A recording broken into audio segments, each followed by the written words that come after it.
నిరుద్యోగ యువతయోగులు నేను హామీ ఇస్తున్నా, జియో 3 మళ్ళీ తీసుకొస్తాం. ఇక్కడ ఎస్టీ సోదరులకే ఉద్యోగాలు కల్పించే బాధ్యత మేము తీసుకుంటాం. అంతేకాదు ఒక పద్ధతి ప్రకారం ప్రతి సంవత్సరం నోటిఫికేషన్ ఏర్పాటు చేస్తాం.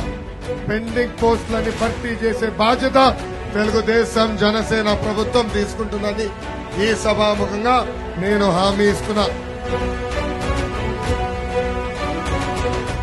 నువ్వే మా నమ్మకం అని కొత్త బోర్డులు తీసుకొచ్చారు వైకాపా నాయకులు. ఊరూరికి బోర్డులు పెడుతున్నారు. జగన్ ని నేను సూటిగా ప్రశ్నిస్తున్నా, మీ తల్లి చెల్లియే మిమ్మల్ని నమ్మట్లేదు, ఇంకా మేమెట్లా నమ్మాలి అని అడుగుతున్నాం.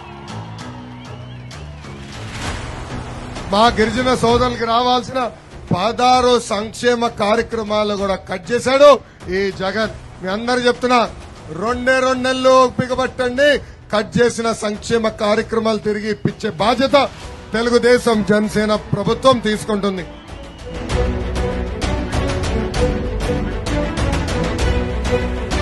సమయం లేదు మిత్రమా, యుద్ధానికి రెడీనా? రాబోయే 2 నెలల్లో తెలుగుదేశం జనసేన పార్టీ అభ్యర్థిని గెలిపించడానికి రెడీనా?